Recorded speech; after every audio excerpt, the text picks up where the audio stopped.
আজকে 2024 সালের জুলাই মাসের 16 তারিখ। বাংলাদেশে চলমান যে কোটা সংস্কার আন্দোলন নিয়ে পরিস্থিতি উত্তপ্ত, এটা নিয়ে কিছু বলার জন্য মন উত্তাল হয়ে আছে। কোটা নিয়ে বা সরকারি চাকুরিতে কি পরিমাণ কোটা থাকতে পারে, কোটা থাকবে কি থাকবে না, এটা নিয়ে আমি আমার ফাইনাল চিন্তাভাবনা আর আমি কি মনে করি সেটা আগে বলে দেই, তারপরে আমার অন্যান্য অভিমত বা যুক্তিগুলো আমি প্রকাশ করব। তো কোটা নিয়ে আমি খুব গবেষণা করি নাই, আগের কোনো তথ্য আমার কাছে নাই, কিন্তু একজন খুবই সাধারণ সিম্পল একজন জনগণের একজন হিসাবে, একজন নাগরিক হিসেবে বাংলাদেশের পরিস্থিতির কথা চিন্তা করলে আমার কাছে মনে হয় যে বাংলাদেশে আসলে কোটা কিছু কিছু ক্ষেত্রে থাকা উচিত, থাকলে ভালো। আবার কিছু কিছু ক্ষেত্রে কোটা থাকাটা মোটেও ভালো নয়। যেমন শিক্ষকতা। শিক্ষকতা এমন একটা জিনিস যেখানে যে নলেজেবল, যার যে মেধাবী, সেই শিক্ষা প্রদান করবে। আর যে কম মেধাবী শুধুমাত্র কোটার মাধ্যমে এই প্রফেশনে আসবে, তার জন্য কিন্তু শিক্ষা প্রদান করা একটু কষ্ট হবে বা তার কোয়ালিটিটা হয়তো একটু নিম্নমানের হবে। আমি কোনো স্পেসিফিক কোনো কিছু মিন করে বলছি না, আমি জেনারেলি বলছি। তো এই জন্য কোটা সকল ক্ষেত্রে থাকাটা নট গুড। যেমন ডক্টর, ইঞ্জিনিয়ার্স। ফর এক্সাম্পল, একটা উপজেলা শহরে কাঠের ব্যবসায়ী, সে কাঠের সিএফটি বা মাপে কম দিচ্ছে, এটা অভিযোগ আসছে। তাহলে এই বিষয়টা যখন একটা উপজেলার প্রশাসক সে এই জিনিসটা ভিজিট করবে, মোবাইল কোর্টে যাবে, তো সে যদি কাঠের সিএফটির মাপটা ভালোভাবে না জানে, বিভিন্ন ধরনের কাঠের তো বিভিন্ন ধরনের সাইজ হয়, শ্রমিলে সাধারণত এই বিভিন্ন সাইজের কাঠ চেরাই করা হয়। কাঠের শেপ, গাছের শেপটা অনেক সময় রাউন্ড থাকে, so round, semi round, square, বিভিন্ন সাইজের যেই মাপগুলো, এটা থেকে সিএফটি বের করা, মোটামুটি এটা সূত্র না জানলে এবং এটা ভালো মতো অভিজ্ঞতা না থাকলে অনেকেই এটা প্রপারলি করতে পারবে না। তো যে আসলে পরীক্ষা দিয়ে, টেস্ট দিয়ে ভালোভাবে অঙ্কে যে পারদর্শী, সেই কিন্তু এটা কনফিডেন্সের সাথে এই কাজটা করতে পারবে। কিন্তু উপজেলা প্রশাসক যদি এমন একজন হয় যে কোটাধারী, সে কম মেধায় এবং কম জ্ঞানে, কম নলেজ নিয়ে সে এই চাকরিতে এসেছে, তাহলে কিন্তু সে কনফিডেন্সের সাথে এই মোবাইল কোর্টে টেস্ট করতে পারবে না। আবার ডক্টর এখানে তার নলেজ থাকতে হবে এবং তার নিজে সে হ্যান্ডি হইতে হবে, যে অপারেশন করে তার জন্য নিজে এটার পারদর্শী হইতে হবে।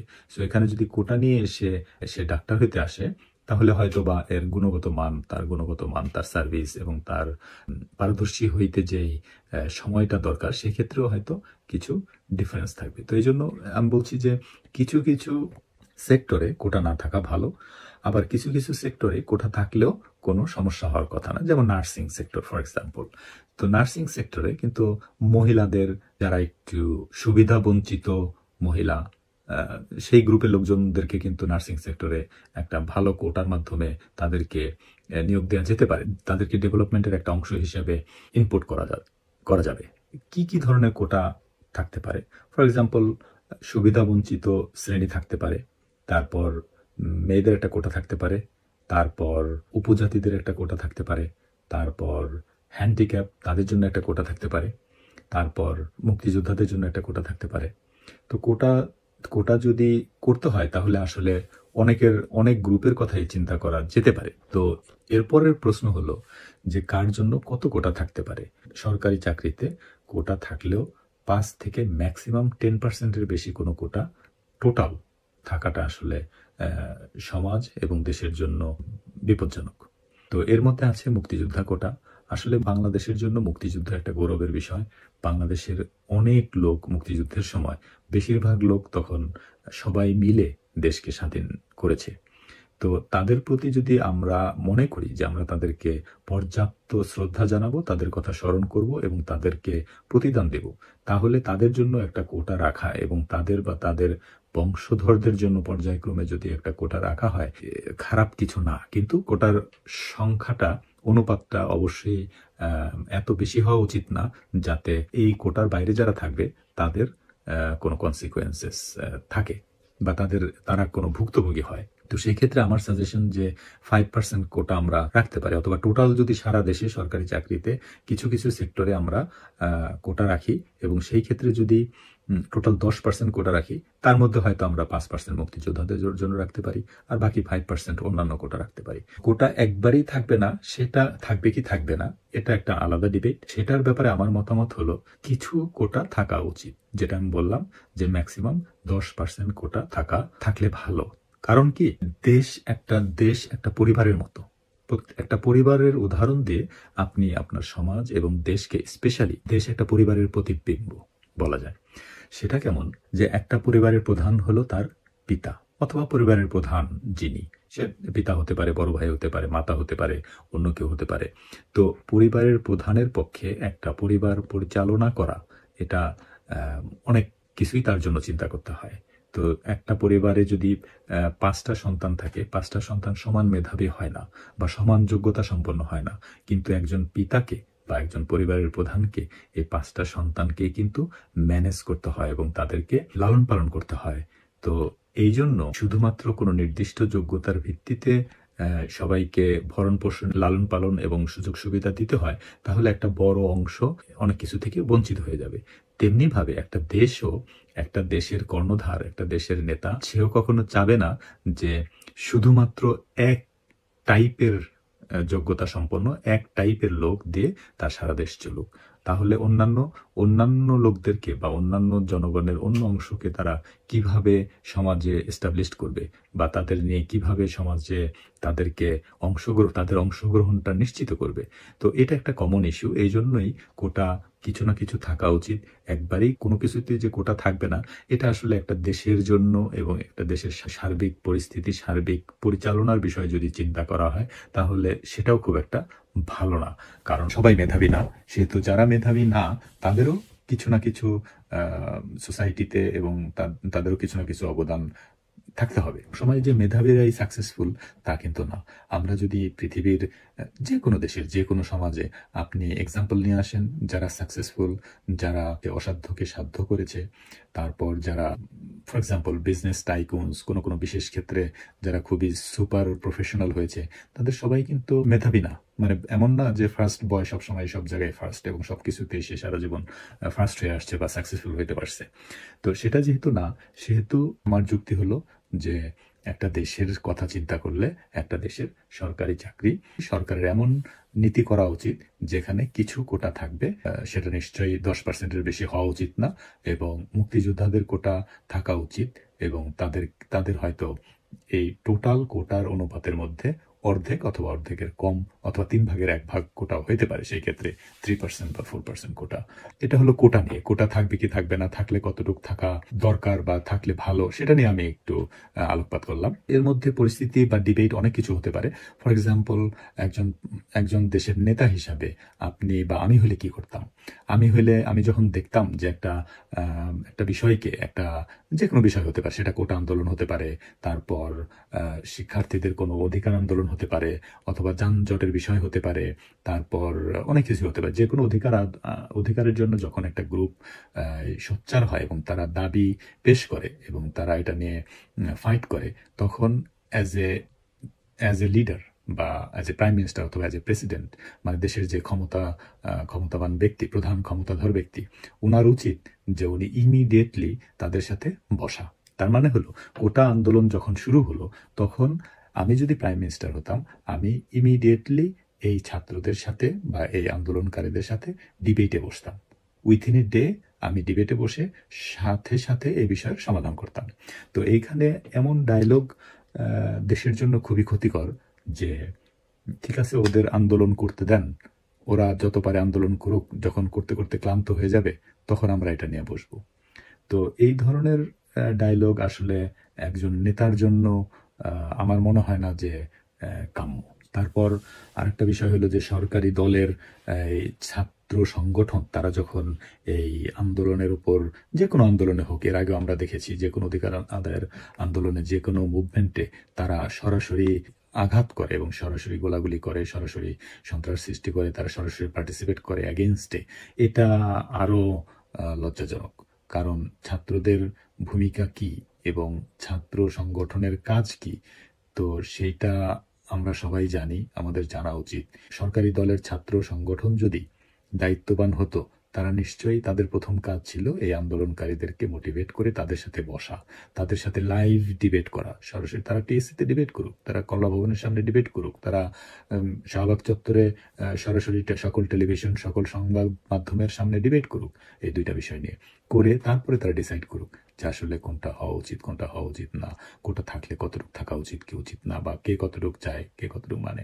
কোনোভাবেই এই পরিস্থিতিকে এত দূর যেতে দেওয়াটা ঠিক হয় নাই।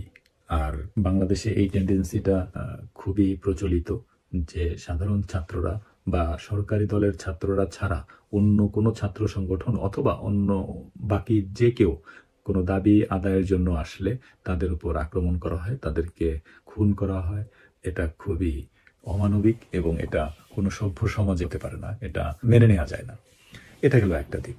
আর একটা দিক হলো, যখন সরকারি দলের সিদ্ধান্ত বা যে কোনো কথায়, যে কোনো একটা উক্তিকে কেউ ধরে নিয়ে সেটার সাফাই গাইতে গিয়ে যখন মানুষ নিজের বিবেককে বর্জন করে, তখন আসলে সে মানুষের পর্যায়ে পড়ে না, আমার মনে হয় আর কি। আমি দেখেছি টিভি সাক্ষাৎকারে, তারপর অনেক আইনজীবী আছে, বিশেষ করে শিক্ষকরা আছে, অনেক শিক্ষক আছেন, বা বিচার বিভাগেও অনেকের বক্তব্য শুনেছি, যারা সরকারি দলের পক্ষে, সরকারি ছাত্র সংগঠনের পক্ষে অন্ধের মতো বিবেক বর্জিত বক্তব্য এবং বিবেক বর্জিত মন্তব্য করেছেন।